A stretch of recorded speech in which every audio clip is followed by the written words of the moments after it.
Welcome to this episode of Conversations for Course Creators. My name is Lucas Marino, and as always, I will be your host. And tonight's topic is to drip content or not to drip content. That is our question. And we're going to talk about what drip content is, some of the pros and cons of using a drip content schedule in your courses, and how it benefits or can harm you, and how it can benefit or harm your learners. So we'll unpack that topic a little bit and look at a couple of scenarios or case studies to help you understand the application a little bit. Before we get into the topic, I did want to talk a little bit about what's going on here at my little world of work. Much like you, I build and deliver courses, and I've been real busy building my Monetize Your Book with a Course community. I hope you guys will take a moment to go check that out at marinotraining.com. Look at the Monetize Your Book with a Course community. You can find it at the bottom of the homepage. I do offer a free trial, so if you're so inclined, go check that out. And we've been really busy around here. I've been wrapping up some client projects, also working on a follow-up book to Monetize Your Book with a Course.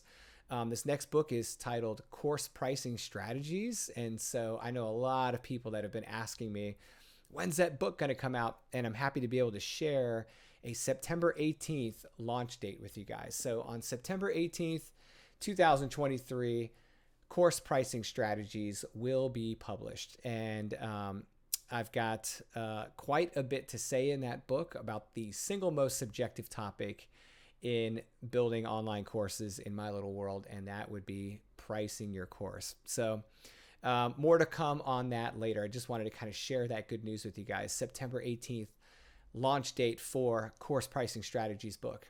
And yes, it will be an ebook, paper, and in hardcover. Okay, so as for tonight's topic, we are going to talk about drip content. And for those that aren't familiar, drip content is when you release segments or bite-sized chunks of your content on a schedule.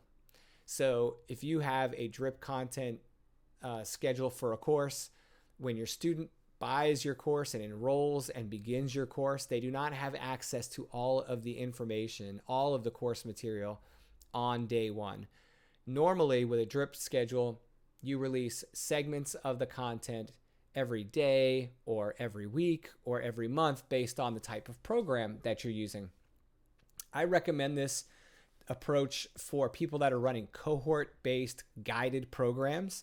So if you have all of your students starting a program on one day, going through the curriculum together week by week, and all ending on the same day, and it's kind of a controlled environment, then drip content works fantastically. You can basically provide them just the content they need that week to keep them focused on that content and anything else that they've already learned. And they can take that time to really immerse themselves in that week's content. They're not distracted by what's coming down the pipe next. Another great application for drip content are coaching programs where you have a guided coaching program, whether it be one-on-one or group coaching, and you again want to limit them to accessing certain material at certain times so that you can keep them engaged in deep study on a topic each week and stepping through that. I've participated in some one-on-one coaching programs like that, and I found it very helpful to have that drip content schedule. So what else could we do with drip content? Well, if you're doing a pre-sale or a beta launch of a course and you're not sure you want to invest all of your time and energy in developing the curriculum fully before you go live, you can use a drip content schedule with a pre-development launch type approach. And you can create 1 or 2 chapters of content, put the course up for sale, reduce the price for the beta, get some people in the door, promise them that it's going to be a drip schedule, and then go execute. Stay ahead of your students so that while they're in 1 week, you are putting the finishing touches on the next week's curriculum. And when they finish that week or that month or whatever that segment of the course's timing is, you drop the next one on them immediately, on schedule, on time, like you promised, okay? So these are applications for drip content. When can this backfire? Well, it can backfire in several very, very important and impactful ways for your learners if you're not very careful. One, and this is probably the most common way, is when people sell courses that have a drip content schedule, but they don't tell the learner that until after they've enrolled in the course.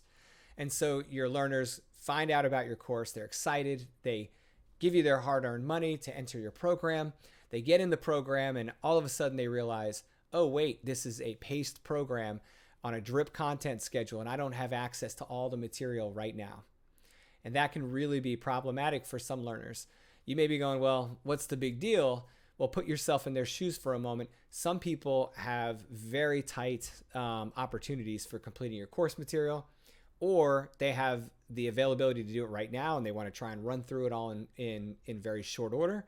And they need that flexibility because of the way their schedule works, or they have deadlines for projects that depend on them completing your course first. And those deadlines are like looming right around the corner. So they're going to want full access to your material on day one in those types of situations. That is fine if you are building a course for someone else. If you're not building a course for someone with those needs and you're trying to figure out if a drip content schedule is a good thing or a bad thing, well, it would be a bad thing for those people. It'd be a great thing for the people you're actually building the course for. So how do we fix this? Well, make sure that you're very transparent in your social media posts, in your course landing page or sales page, everywhere on your website where you talk about the course and what it's going to be like. If you talk at all about the details of the course, what you're going to teach and when you're going to teach it, make sure you tell them this content rolls out on a daily, weekly, or monthly basis, and it starts on this date and it ends on this date. Now, let's talk about those start and end dates. It could start on the day the student enrolls, or it could start on a day that you've set on a calendar that everybody gets access on that same date. So I'll give you an example. Let's say you already have the course built and you already have the course scheduled to release content every week.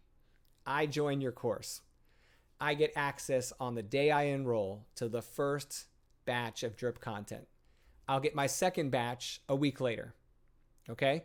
If that's the case, then the start of my release calendar or schedule is the day I start the course.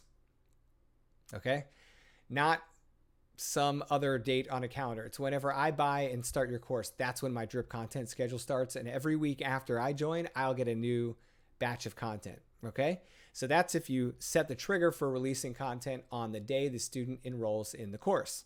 Another way to do it is everybody joins your course and everybody gets access on the same day. Meaning right now it's getting ready to be June 1st, right? So let's say July 1st, the course is going to kick off. And anyone who enrolls between now and July 1st will have access to the course on July 1st.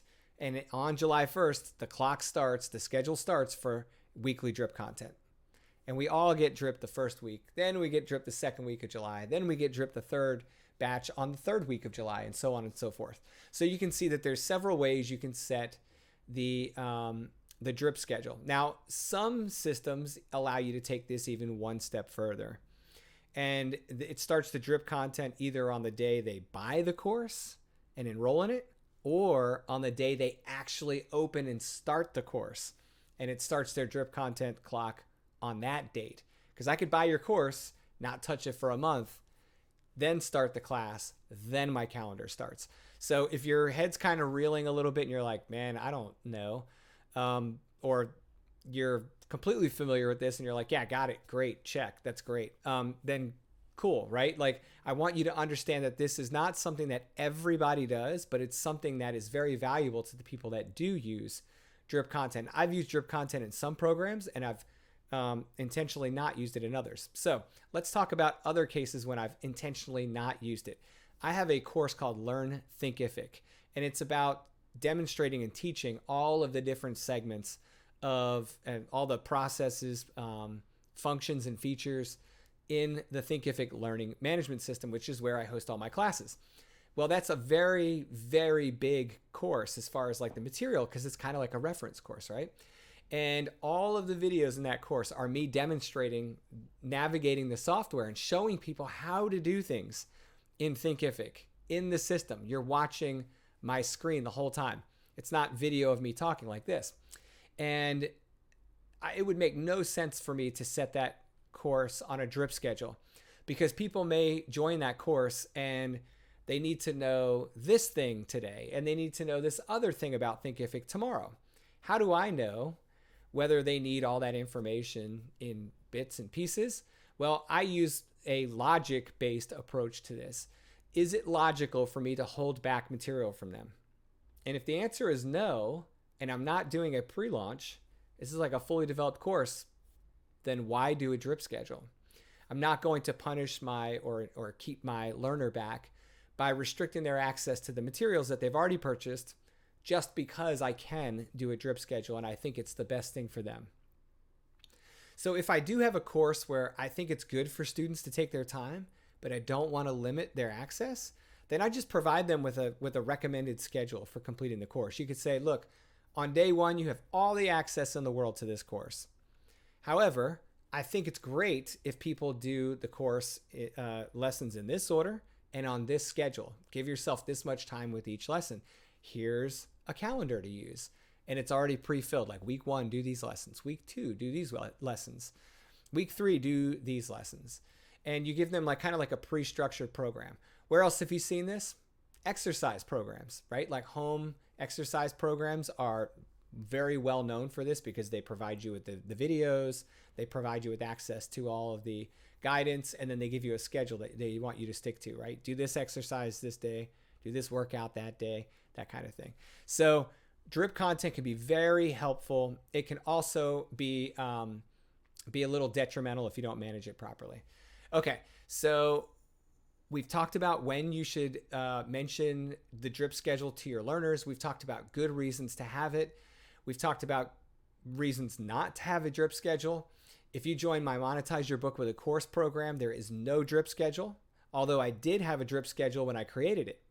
So I'm going to talk about a transition here. I mentioned very early in the episode that you could kind of manage this, like one segment of the course's life cycle has a drip schedule and then you move away from it. So when I first stood up the Monetize Your Book with a Course program, I was creating the content as I moved forward. After I had 2 weeks of content created, I activated the course. I went live with it. And students could enroll in it, and they knew that I was about 1 or 2 weeks ahead of them in creating content. So every week I was going to drip content, fresh content to them. And so I made sure that I maintained that schedule. And I was religious about meeting those curriculum delivery deadlines. Okay. And so that was great for the very first run of the course, my beta testing. I did discount enrollment in the course for that period because it was a beta test and I wasn't giving full access to all the material all in one shot. So it was a little bit of an inconvenience for the learner. None of my learners were sensitive to it. They all knew exactly what was going to happen when they enrolled because I talked to them about releasing batches of content on a certain schedule. Okay.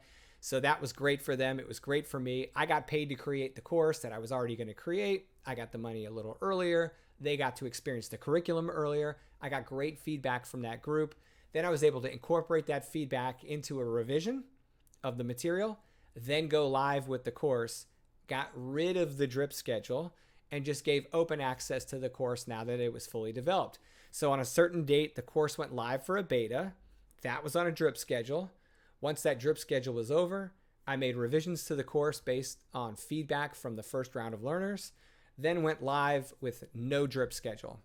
So that's one way you can move from a drip schedule to not having a drip schedule and make it work for you and the learners in your program.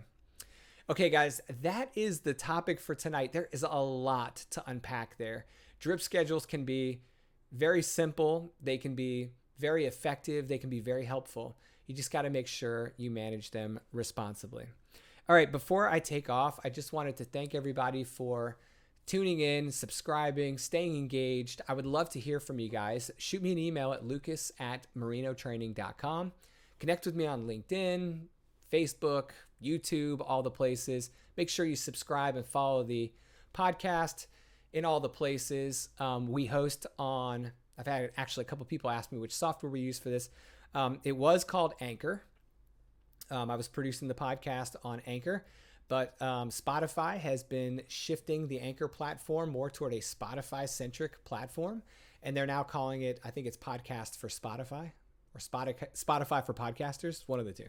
And it's still Anchor, but podcasts or Spotify for Podcasters is the newly branded kind of look for Anchor. And it is owned by Spotify, and all of your episodes are automatically loaded to Spotify. And then you can broadcast to all the other popular podcast hosting sites like Apple, Google, you name it, iHeartRadio, all the places. So, yeah, if you're interested, make sure you guys subscribe to the show and follow us on YouTube if you'd rather see this in video if you'd rather see it in video rather than audio.